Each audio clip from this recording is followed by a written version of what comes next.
मित्रांनो, IAS तुकाराम मुंडे पुन्हा चर्चेमध्ये आलेले आहेत त्यांच्या स्टाईलमध्ये. नुकताच अन्न व औषध प्रशासन विभागाची त्यांनी जबाबदारी स्वीकारली आहे आणि 3च दिवसामध्ये 53 धाडी, 33 जणांना अटक, 27 आस्थापनांना टाळे ठोकण्याची कारवाई त्यांनी केलेली आहे. आता यामध्ये दूध असेल, भेसळयुक्त तूप असेल, खाद्यतेल असेल, पॅकेज्ड पाणी असेल, रासायनिक पद्धतीने पिकवलेली फळं इत्यादी इत्यादी अनेक खाद्यपदार्थांवरील गैरप्रकार त्यांनी उघडकीस आणलेला आहे.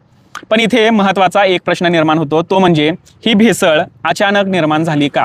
लोकांच्या ताटामध्ये जे विष येतंय ते अचानक येतंय का? का तुकाराम मुंडे साहेबांनी पदभार स्वीकारला आणि दुसऱ्या दिवशी लोकांनी भेसळ करायला सुरुवात केली? असं तर झालं नाही ना. मग आधीचे अधिकारी काय करत होते? त्यांना ह्या सर्व गोष्टी माहिती नव्हत्या का? जर 3 दिवसामध्ये एक नवा अधिकारी येतो, 53 धाडी टाकतो, तर ही समस्या आधीपासूनच अस्तित्वात नव्हती का? हा सवाल जनतेनं सुद्धा विचारला पाहिजे. मला नेहमी एक गोष्ट जाणवते की जेव्हा एखादा प्रामाणिक अधिकारी काम करतो तेव्हा त्याला सामान्य जनतेचा नेहमी पाठिंबा मिळतोच, पण अनेकदा राजकीय नेते त्याच्या विरोधात उभे राहतात. तुकाराम मुंडे साहेबांच्या बाबतीत सुद्धा हे वारंवार दिसून आलेलं आहे. आता त्यांची सर्व्हिस बघा, 21 वर्षाची त्यांची सर्व्हिस आहे. 21 वर्षामध्ये जवळजवळ 25 बदल्या.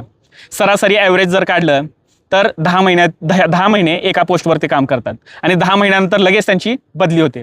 आता सोलापूरमध्ये ते जिल्हाधिकारी असताना जनतेने त्यांना ठेवण्याची मागणी केली होती, पण विविध पक्षाचे आमदार, नगरसेवक आणि नेते त्यांच्या बदलीसाठी एकत्र आले. आता ह्याच्यामध्ये तुम्हाला आश्चर्य वाटेल, त्यावेळेला काँग्रेस आणि BJP या दोन्ही पक्षाचे जे आमदार आहेत ते एकत्रित येऊन तुकाराम मुंडे साहेबांच्या बदलीसाठी त्यांनी मागणी केली होती. आणि दुसरीकडे सोलापूरची जनता म्हणत होती की आम्हाला तुकाराम मुंडे साहेब हवेत, तर दुसरीकडे राजकीय नेते त्यांच्या विरोधात उभे होते.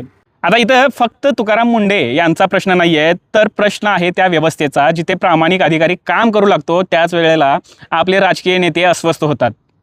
आज त्यांच्या कारवाईचं कौतुक होत आहे, पण त्याचवेळी हा सुद्धा प्रश्न विचारला गेला पाहिजे की ही भेसळीवरची कारवाई जी होत आहे ती इतकी वर्ष कुणाच्या नजरेखाली चालत होती आणि कुणाचा आश्रय या भेसळ करणाऱ्या लोकांना होता आणि त्या अधिकाऱ्यांनी त्याकडे दुर्लक्ष का केलं आधीच्या?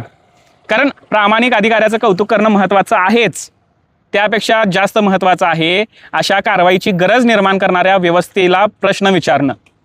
कारण ह्या सगळ्या गोष्टी काय एका दिवसात सुरू झाल्यात असं नाही आणि या गोष्टी ज्या आहेत ना कुणाच्या आश्रयाशिवाय सुरू होत नाहीत. आता तुकाराम मुंडे साहेबांनी ही कारवाई सुरू केलेली आहे.